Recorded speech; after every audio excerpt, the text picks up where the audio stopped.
Hey guys, garden cleanup time. It is fall, and as you all know, it's beautiful weather. I garden in zone 8A, and it looks like the hardy hibiscus. This is the midnight marvel. It's coming to an end. Season is closed for them, even though there's still some green. I think I'm going to cut it back and then just see where I can kind of clean up the area a little bit. I'm tempted to cut it back so I can plant other things around it, but you can see the size of it is about 5 by 5, and if I plant things around it, when it pushes, new growth comes next summer, it's gonna overcast anything that I plant around it. But you can see there's still a little bit of area that I can plant around. It's hard to move with how big it is. So I'm gonna go in and just basically prune it all the way back to the base, and then see the area and kind of work the area. This is a great time to kind of reassess your garden, see what you want, see what kind of colors you have and don't have. Sorry, there's like a bee around here. So I have this clematis over here, and for some reason, when it was blooming in the summertime, it was beautiful. I don't know the variety of it, but it's this little white flower, and it was so prolific and blooming all the way up this trellis.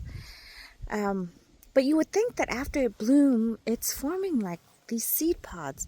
But for some reason, it's attracting any and all little creatures, pollinators. You can see it has some kind of moldy mildew aphid. So, of course, it's attracting the beautiful ladybugs into the garden.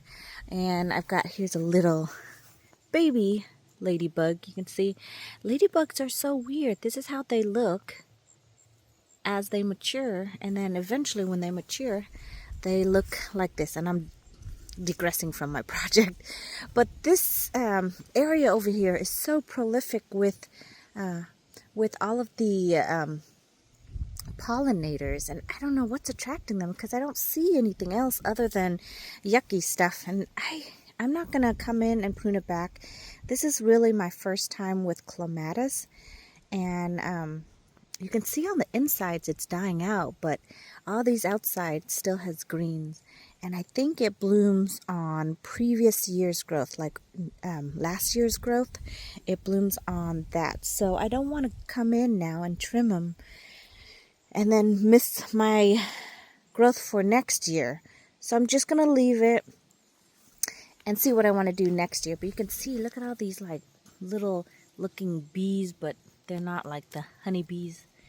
I am having a shortage of honeybees for some reason. There's not a lot in our garden, and I think because all the farmers around us, I'm pretty sure, spray. So I think, oh, look at this weird looking, I don't know, bumblebee, or is it a fly, or I don't know.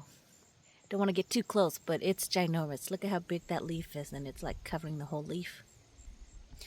But it is so prolific with so many things in the garden. And since I'm over here, I'm kind of disrupting them, so the bees are flying around, and I don't know which one stings and which one don't. So in order to not pester it, I don't want to get too close. There's another one right here. So anyways, I'm letting it do its thing, and it's attracting a whole bunch of things even during this fall time, so that's kind of crazy. So we're going to come in here, use my electric saw, and then we're going to take this down and then see what I want to do, because I think I do want to plant a couple roses right around here. It's going to look kind of dead around this area. This is the hydrangea that I just planted, panicle hydrangea. And then of course I've got my beautiful salvia here. Got them rooted in, so hopefully they will push new growth next year. Most places they are an annual, but I treat them as a perennial here. They're marginal, so it depends on, I guess, how hard our winter is. They will come back for me. And then I think I'm going to also take this butterfly bush and move it somewhere. I'm going to cut it back all the way, and then we're going to dig it up and move it somewhere, because you can see it's basically at the front of the border and it's taking up the space. And it was so beautiful, I don't want to remove it. And to be honest, it's still pushing new growth. Look at all these beautiful new blooms that are still coming. But I think I have enough stuff in the garden to keep all the pollinators crazy busy doing their thing until we get first frost. But we're going to get to that today.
And that made light work of everything over here. Look at that, from 5 feet to down to about an inch off the ground. I do leave a little bit of the stump. This one I'll come back and prune it back a little bit. But I do leave a little bit of the stump just so I know where the plant is and not to plant around it. And this is all the cuttings from it. I think what I'm going to do is go in, take a couple tips from each of them, like right here. I'll go and I'll stick this into the ground or in a pot and root it, see if I can get some more. Although I got quite a few already, and we're just having to find places for them. I have an elephant ear over here that I must not have dug up the root system, but I think this is going to have to go because you can see the growth habit of this hardy hibiscus is 5 by 5, and it's literally right next to it. So I think I'm going to come in, remove this elephant ear, and put her in a different spot. Her root system seems to be pretty shallow, so that'll be an easy fix. And then that way we'll clean this area a little bit. The fruit tree, this is a grapefruit, and while I may enjoy grapefruit, I don't think I enjoy it that much. But you can see, look at all these thorns. Literally everywhere there's thorns. Look at all that, just thorns. Isn't that crazy? So this plant you do not want to mess with. Every time I come and plant around here, I always get poked by these thorns. So I don't know, this one, it finally started bearing fruit over here. But of course, we're getting the first snap coming soon, so I don't think it will produce. But you can see it's getting bigger and growing quite a few. But it needs its own spot, which we're moving all of the fruit trees coming early spring. I think we decided on for sure getting the excavator to help us move these fruit trees out of this garden. So the garden's gonna be a messy canvas for me to start all over again, which is fine. That's part of gardening, and I love it. I love getting to change and, you know, leaving the things that I love in the ground and then moving things around as I see and as I want. So this is one of the areas that I love to play with. That's what gardening is all about, right? I love the structure, but I like the luxury of having my own garden so I can change it up, move it around. It's a moving progress, so we're going to leave that there. Everything is cleaned up around here. I'm a messy gardener. You can see the weeds. The weeds is out of control, so I try to plant more plants in the ground to suppress the weeds than giving them the open space they need to grow. So it's been doing pretty good, considering, because the grass, you can see, has overtaken this area as well.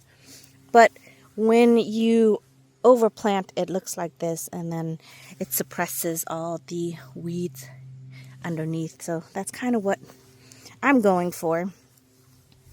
Let me see. Oh, I did a video, which I'm not sure if I even uploaded. It's been so busy and hectic. But these are all cuttings of salvia, and I'm interplanting them all around because I love the purple look in the garden. They're so pretty, just the pop of that purple or bluish. I don't know what some people consider them still blue.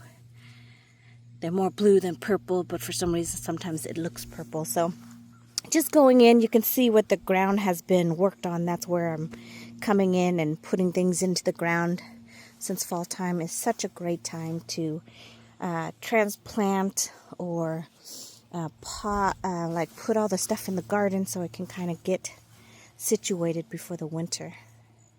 All right, so now we're going to tackle the butterfly bush.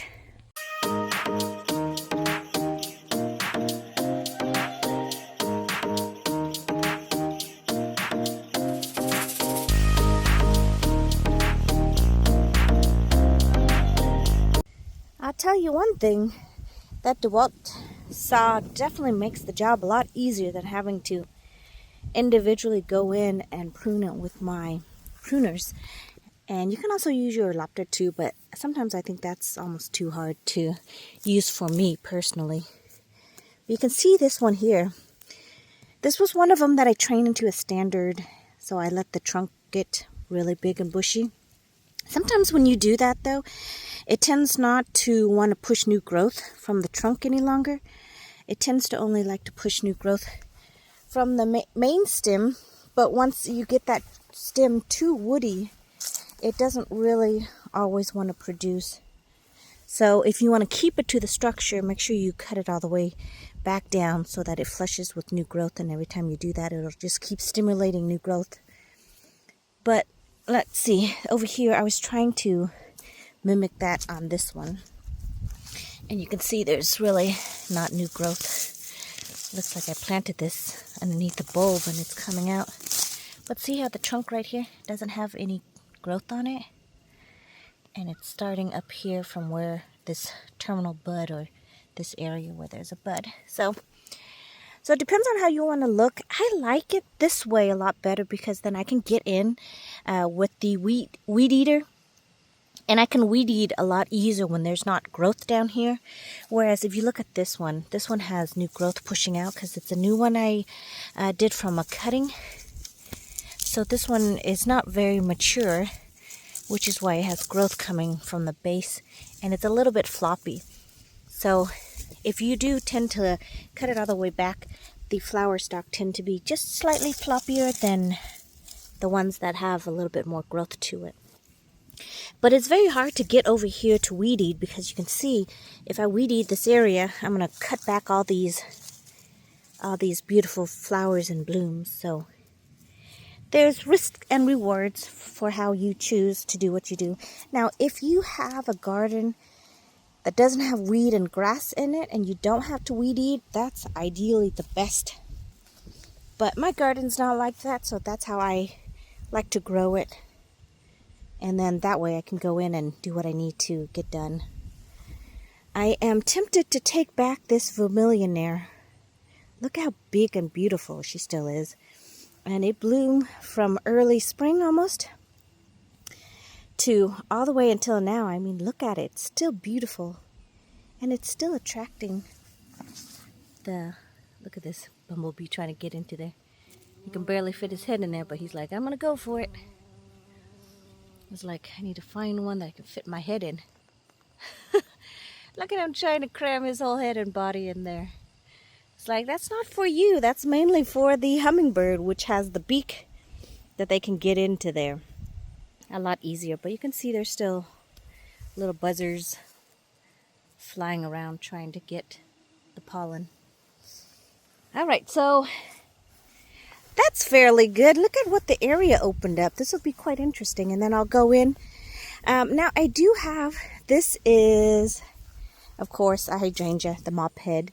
And I planted it right here because this butterfly bush was creating so much shade. And between the butterfly bush and the hardy hibiscus, it gives that shady area that most of the mop heads enjoy. So it is fall time. The heat is not so intense. I think it'll be fine. But I do need to plant something over here when I remove this to create that shady area needed for the mop head over there. Or I'm going to need to remove the mop head, which I might move her and plant some more roses because I need some more color around here in the fall time. Like over here, which is what I was showing you earlier with the Double Delight knockout roses. Look at that. Look at that color. I love it. Just the pink and purple combination. So I'm going around the garden and interplanting every so often this double knockout rose. Sorry, I said Double Delight. It's not a Double Delight. It's a double knockout rose. I do have a Double Delight, which is over here, and it's beautiful, you guys. I know it's suffering. It doesn't have a lot of leaves, but can you just enjoy the flower? Look at this. Even this bee is trying to get into it. That's a spent one. Ooh. Woo! Wants to get too close to me. Look at this guy. He's like, stay away from my flower. But look at this beautiful one. Now, this is Double Delight. You get the flower, beautiful bloom, and the smell. Those are just double knockout roses. So sorry to say that in there. But this is really the only few things that are still in bloom approaching fall. So I'm going to go in and interplant them. You see those that are in pots? Those are what I'm going to plant in. But anyways, this is about pruning back. So we're going to go in and prune back a couple more, let's say, see over here, these hardy hibiscus. It's just looking raggedy and shaggy, so I'm going to come in and just cut them back. So that'll be today's project, is doing all that and then interplanting roses in between them like this one. Look at this beautiful one. That double knockout is from a cutting, rooted, and it has taken, and now we just put it in the ground and enjoy the benefits of that. And we are off to the next plant that we're going to remove. This is the pineapple sage. Love this beautiful flower. It does smell like pineapple when you take a piece of the leaves and kind of scrunch it up. And this is a beautiful plant for the hummingbirds. The flower, the calyx in it, is so beautiful. Look at that red color next to the chartreuse green of the foliage. I really like this pineapple sage. There are two different varieties that I have in the garden. One just has your basic green color.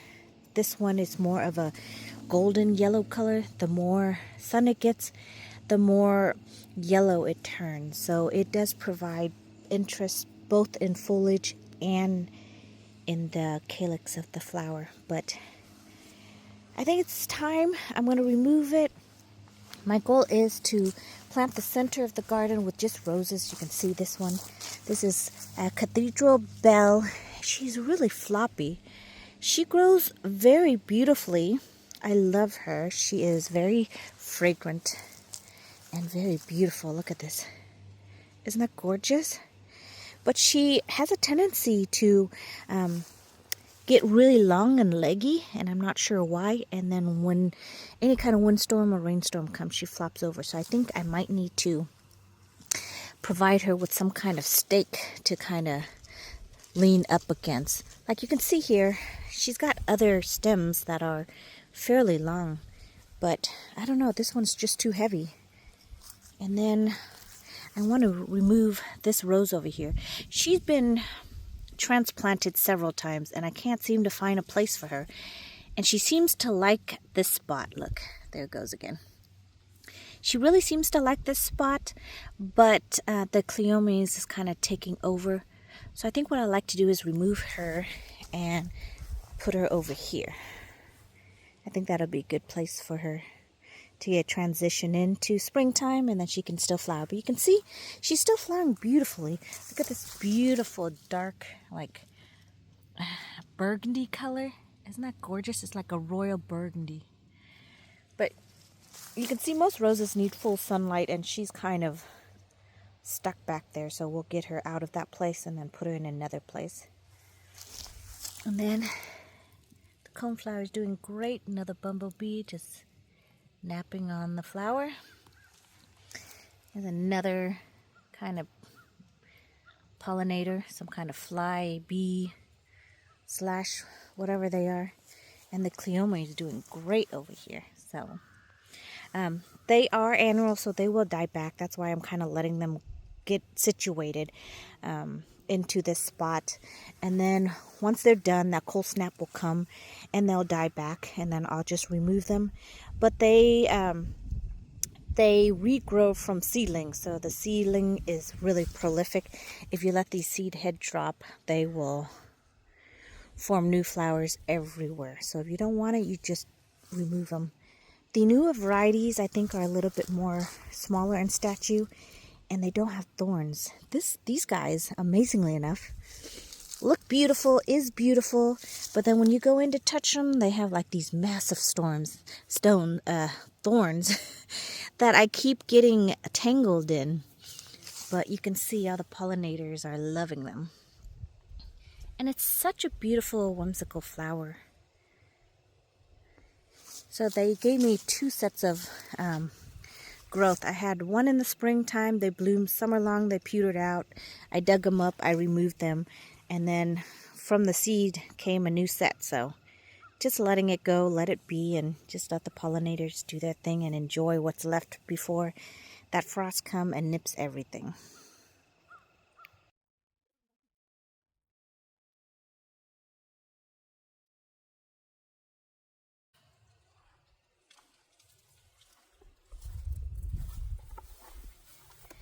You can see how prolific they root themselves. So any branches that is on the ground, look at this, you can grow a new plant from it.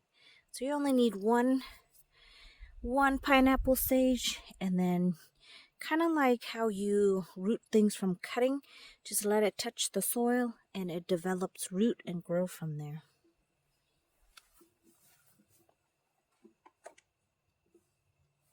I think I'm gonna take this one and winterize it since it's got roots.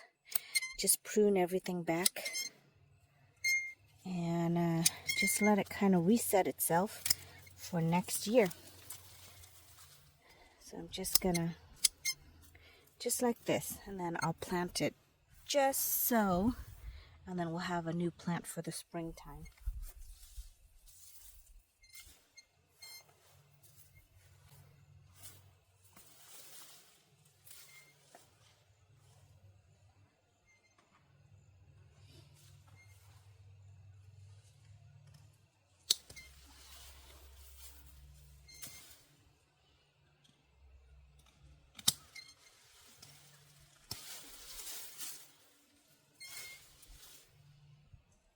I think the other tool is going to be needed because look at how thick. Well, actually I can just pull it out. You can see where this one's, the plant must have flopped a little bit. Oh, I guess we can just snap it off. And this one I think got rooted into the ground too, so we're gonna save the base of this one with the roots and get another plant for springtime. So that's kind of nice. And see all of these, see how it's got little roots running along the edge? So I guess we can use that too. Let's see if I can pull this one off.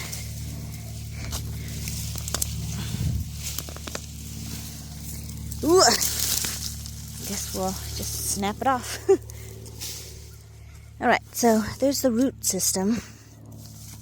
And I think since we are in zone 8A, if we don't get too harsh of a winter, it'll actually come back. But I want to move it because I would like to place a rose there. And this coleus that I dug up must have left a spot and it got rooted too. So we're going to put that over there. You see this coleus is here? I left it there, but I think I'm going to take it up.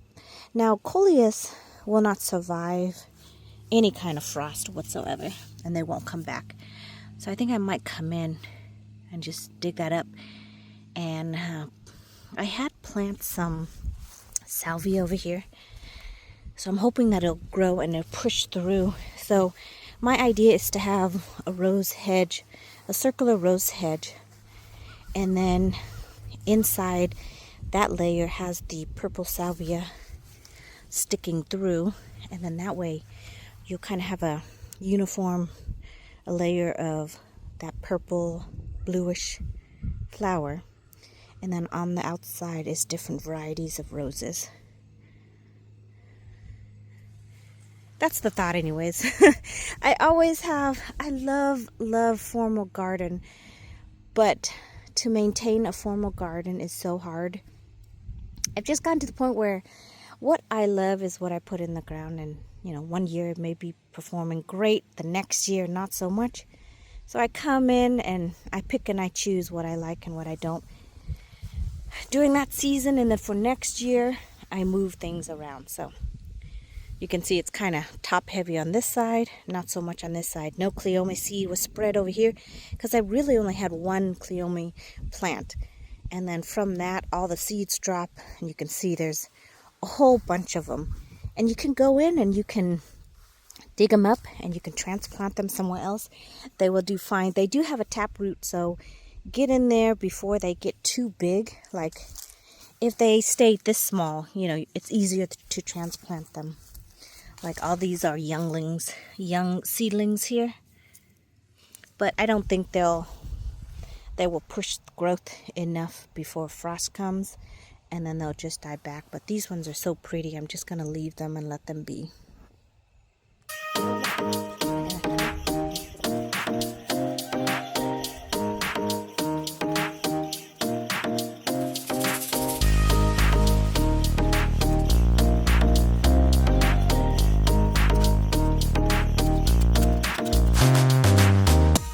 Now I'm trying to figure out how to squeeze my bum into this little area and dig that out. Might be tricky. We got this. I think I might have to get such a large view of me.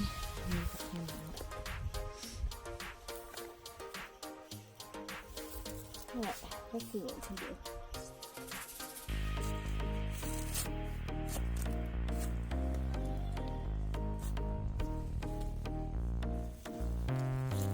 Well, the root ball isn't so big, so it all came out. It looks like we might get rain, so one second. All right. Yep, here comes the rain, so let's do this quick. Do biotone starter in here.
We go. She's in the ground. We just need to get her watered in.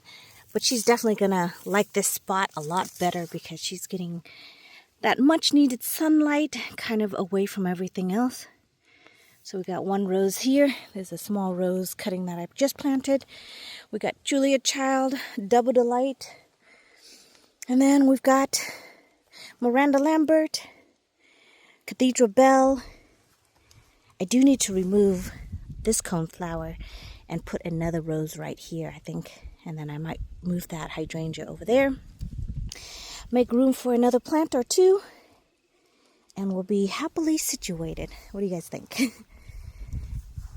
Well, I think that is it for, this garden project. There are still many more to come.